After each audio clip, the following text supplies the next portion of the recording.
Bueno, antes que nada, muchas gracias por venir en sábado y mañana además también vamos a trabajar. Ya vi algunos ojitos que dicen, sí, qué chistosito. No, gracias de veras por venir. Pero bueno, queríamos informarles de algo muy importante que va a ocurrir mañana.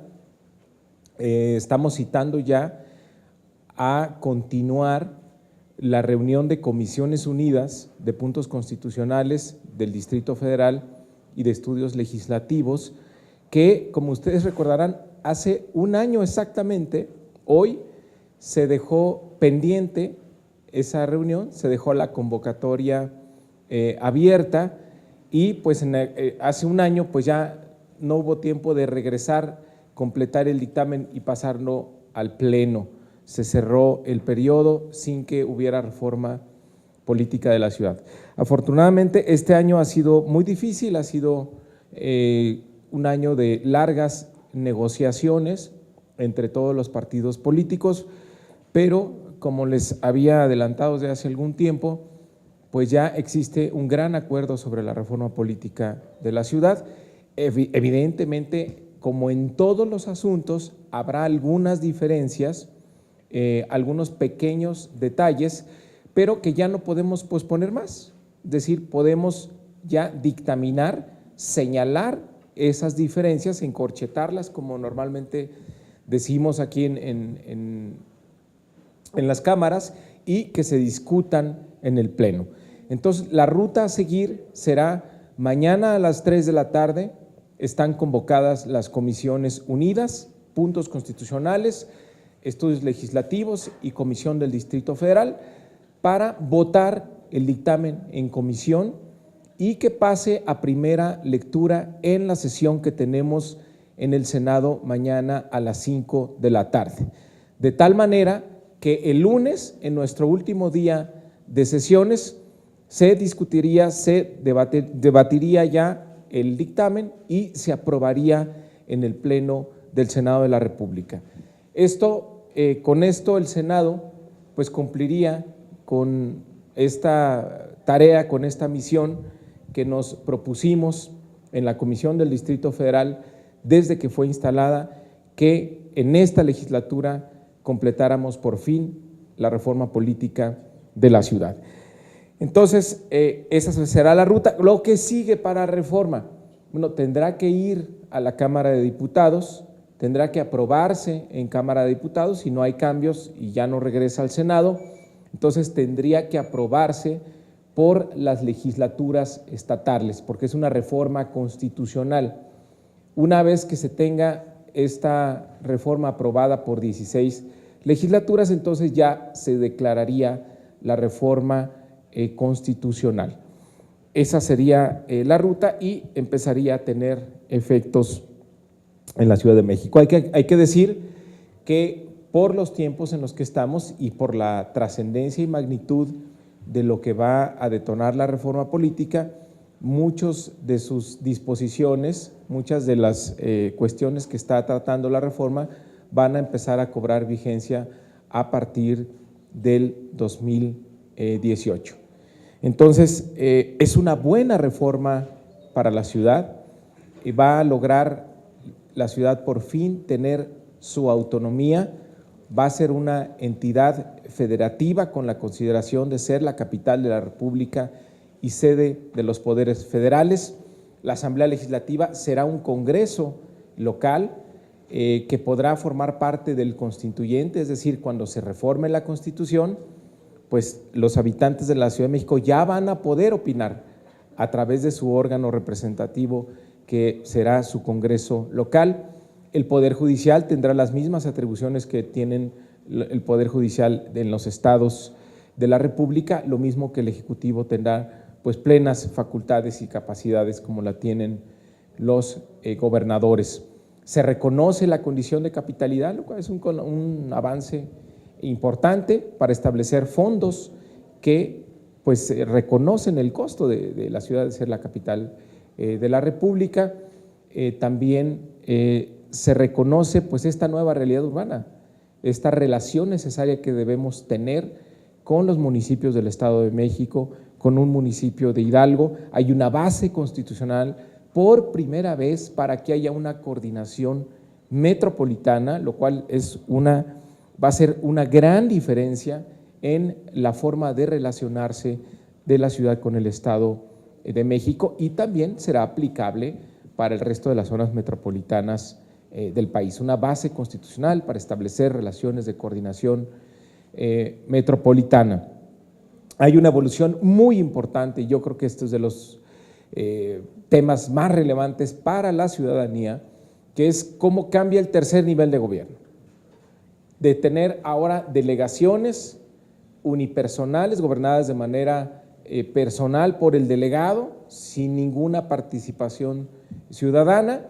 Vamos a una alcaldía donde el responsable, el alcalde, tendrá que cogobernar con su consejo, con una serie de concejales que van a ser electos entre 10 y 14 y van a tener la responsabilidad de ellos, pues de ser un contrapeso para el alcalde, de exigir mayor transparencia, de aprobarle el presupuesto y de representar las demandas de los barrios y colonias en la mesa donde se van a tomar las decisiones, lo cual estamos seguros que va a cambiar mucho la relación de los ciudadanos con el gobierno y va a contribuir mucho a que tengamos gobiernos más eficaces. Por supuesto que en la Constitución local tendrá que definirse con mayor claridad cuáles serán las responsabilidades de las alcaldías y cuáles serán las responsabilidades del gobierno central. Un tema que ha llamado mucho la atención, dicen, bueno, ¿qué va a pasar con las policías? ¿Va a haber policías ahora dependientes de las alcaldías? ¿Se va a partir la policía de la Ciudad de México en 16? No, la policía va a seguir siendo un mando único en la Ciudad de México, porque esto, pues evidentemente, ha ofrecido grandes ventajas a la ciudad y es parte también de la explicación de por qué tenemos mucho mejores condiciones de seguridad en la capital que en muchas entidades federativas. Otros servicios, por ejemplo, el drenaje, el sistema de aguas, el metro, pues tendrán también una lógica central. El gobierno central es quien deberá seguir proveyendo estos servicios públicos. Otra cuestión importante es que el financiamiento, la deuda de la Ciudad de México la seguirá aprobando el Congreso de la Unión, y pues les diría que esos son de los rubros más importantes a destacar dentro de esta reforma política. Creo que hay que reconocer el esfuerzo y las aportaciones de todos los partidos quienes han estado interviniendo en esta reforma, y creo que es, insisto, una muy buena reforma para la ciudad. Hola, señor. Gracias. Buenos días. En este sentido, uno de los puntos de divergencia es el Congreso Constituyente, la integración. En este caso, siendo el Congreso Constituyente el punto relevante para hacer la Constitución local, ¿qué sucedería a futuro? Si ahí no se ponen de acuerdo, como es lo previsible, ¿qué va a pasar entonces con la Constitución local en ese caso? Y otra más, el PAN pareciera que últimamente está como que en un vaivén, de repente dice sí, vamos a aprobar tal o cual tema, pero a la mera hora se hacen para atrás. ¿Se correría otra vez el mismo riesgo en el caso de la reforma política y que nuevamente en este periodo legislativo quede pendiente? Gracias. Mira, del Congreso Constituyente hay dos posturas. La primera, que es lo que está en el dictamen, que dicen, la Asamblea Legislativa se le van a dar facultades extraordinarias para que sea también Asamblea Constituyente. Entonces, que a partir del 2015, 2018, haya un plazo para que la Asamblea Legislativa, electa en el 2015, elabore la Constitución. Ese es como está en el proyecto de dictamen. Hay quienes decimos, y bueno, yo presenté una iniciativa, que como se trata de construir nada menos y nada más que el documento más importante en la historia de la capital de la República, en la historia de la Ciudad de México, tiene que haber la elección de un constituyente que tenga expresamente la responsabilidad de redactar la Constitución y una vez que termine con esta tarea, pues extinga su tarea. Eso le daría una mayor legitimidad, podríamos pensar en fórmulas de representación más allá del sistema de partidos, es decir, que pudieras invitar a ciudadanos sin partido, a ciudadanos distinguidos, a representantes de organizaciones, a científicos, a personalidades, que tuvieras un constituyente pues que fuera mucho más representativo de lo que es actualmente la ciudad y que esto te garantizara que llegaras a una constitución pues muy moderna, muy progresista, que sea un reflejo de lo que actualmente somos los mexicanos, que tengamos un debate muy serio de los derechos, obligaciones que se van a plasmar ahí y que tengamos la mejor constitución que se haya hecho en este país. Entonces, esas son las dos posturas. ¿Qué va a pasar? Bueno, si hay diferencias, pues se tendrán que debatir en el Pleno y ahí será lo que diga la mayoría. Entonces, creo que no hay, digamos, por qué hacer de esta diferencia pues un motivo para que la reforma no avance. Creo que en cualquiera de los dos caminos se está asegurando que la ciudad pues vaya a tener una constitución. Entonces, creo que debe llevarse adelante y esta diferencia pues debe debatirse en el Pleno y pues lo que diga la mayoría. Mira, con respecto al PAN, quienes hemos estado en las negociaciones y en las discusiones con ellos y con el PRI, no vemos que haya diferencias importantes.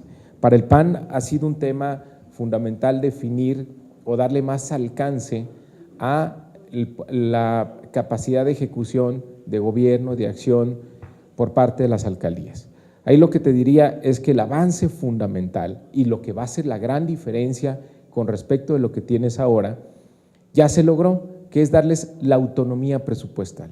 Es decir, que el alcalde tenga una completa autonomía en el ejercicio de su presupuesto. Y esto tiene toda la lógica, ¿por qué? Pues porque ya vas a tener un consejo, vas a tener concejales que son el contrapeso, esta especie de cabildo, que va a ser incluso quienes van a aprobar el presupuesto. Entonces, si tienes un contrapeso ya en el gobierno de la alcaldía, pues tiene sentido que le des autonomía en la gestión presupuestal. Entonces, te diría que hay un logro pues ya muy importante, digamos que estaría subsanada esa petición de Acción Nacional. Y bueno, donde hay posturas distintas que tienen que ver incluso con definiciones legales y políticas sobre el constituyente y además distintas formas primero de interpretar lo que ha ocurrido históricamente en nuestro país y segundo, de quienes pensamos en que nuestra democracia debe avanzar hacia una democracia participativa. Bueno, pues son visiones distintas, ¿no?, que tendrán que confrontarse en el Pleno, pero que en cualquier caso, pues cualquier camino que se adopte, pues garantizará que la Ciudad de México tenga su Constitución. Senador, ¿cómo está? Buenos días. ¿Cómo estás, senador? Oiga, la pregunta es, obviamente para que llegue al Pleno debe de pasar en comisiones. Mañana sería esta sesión. ¿Ya están los consensos? ¿Quiénes están a favor para que pueda llegar al Pleno? ¿O cree que exista la posibilidad de que se puedan parar de la mesa, no hagan quórum, voten en contra y que se quede estancada nuevamente? ¿Cómo están los amarres para que nos pueda usted garantizar? Porque usted ya nos está hablando que podría aprobarse el lunes y ni siquiera hemos dado el primer paso, ¿no? No. Bueno, te diría que están todas las condiciones dadas, pero efectivamente, Santos, el año pasado también estaban las condiciones dadas para que se aprobara la reforma. Ha habido un año de trabajo, un año de discusión, un año de debate, un año de revisión muy minuciosa de un texto, de un proyecto de dictamen. Yo lo que te diría es, por las discusiones que hay en la mesa, no hay un tema que divida, no hay un tema que ponga en riesgo la reforma. Las dos pequeños detalles que están por definirse, pues pueden perfectamente debatirse en el Pleno y tampoco estamos hablando de temas que vayan a tirar la reforma. Es decir, no estamos, por ejemplo, en alguna discusión, malo que estuviéramos en una discusión, decir, no, es que queremos que sea el Estado 32, ¿no? Ese tipo de discusiones ya se zanjaron desde hace mucho tiempo. Estamos en un detalle en la definición de los alcances de las alcaldías, que evidentemente el paso más importante ya está, que es la autonomía presupuestal, y el resto tendrá que decidirse, porque además pues estamos dándole autonomía a la Ciudad de México, tendrá que decidirse en su constitución local. Y el tema del constituyente, pues son dos visiones, decía yo, de tu concepto de democracia participativa, de la legitimidad que le quieres dar a tu proyecto de constitución, de la participación ciudadana que quieres provocar, del tipo de documento que quieres construir, ¿no? Pero en cualquiera de los dos caminos estás garantizando que haya una constitución. Entonces, temas de fondo que dividan, que pongan en riesgo la reforma, no hay. Entonces, lo único que pudiera poner en riesgo, pues es la falta de voluntad política. Y ahí yo te diría, todavía soy más optimista, porque he visto la actitud de los partidos de dar luz verde a esta reforma. No es la reforma de un partido, es una reforma para la ciudad y sus ciudadanos, y de ello se están haciendo cargo todas las fuerzas políticas. Entonces, estamos convocados ya para mañana a las 3 de la tarde, reunión de Comisiones Unidas, para pasarlo a primera lectura. Acuérdense que es una reforma constitucional, el día de mañana, en la sesión de mañana, y el lunes proceder ya a aprobarla de manera definitiva.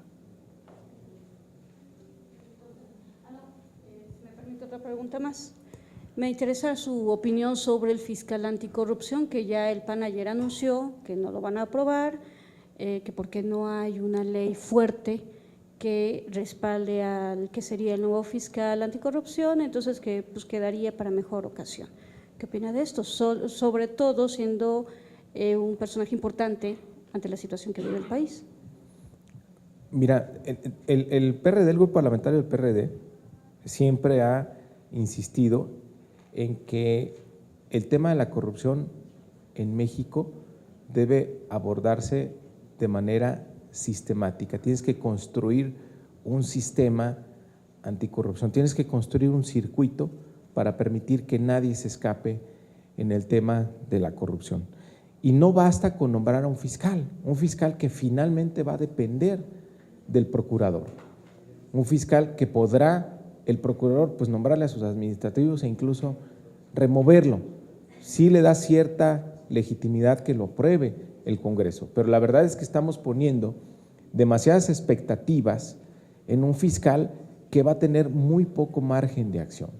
Lo que tenemos que hacer es y eso ha propuesto el PRD, creo que fue la primera iniciativa que presentó tu servidor junto con el senador Armando Ríos Peter, es que nos fuéramos a un tribunal de cuentas autónomo que tuviera la capacidad de ejercer acción penal de manera directa, que el fiscal tuviera su autonomía, pero además pudiera ejercer acción penal, para que no se rompa el sistema de rendición de cuentas como está actualmente. ¿Qué tienes actualmente? Grandes investigaciones de la Auditoría Superior, que presenta resultados, encuentra muchas irregularidades, encuentra incluso muchos casos donde puede estarse dando una conducta penal, da cuenta al Ministerio Público y el Ministerio Público empieza de cero esa investigación. Y lo que tienes al final del día pues es que el Ministerio Público pues depende del procurador y el procurador depende del gobernador o depende del presidente de la República y nunca tienes a ningún sancionado. Eso ya no tiene que ocurrir. Las auditorías, los resultados de las auditorías, de la Auditoría Superior de la Federación, deben tener el carácter de prueba plena ante el Tribunal de Cuentas para que él de manera directa haga ejercicio de la acción penal. Solamente así podríamos construir un sistema anticorrupción y darle a la auditoría la capacidad de hacer auditorías no a posteriori, sino durante el ejercicio.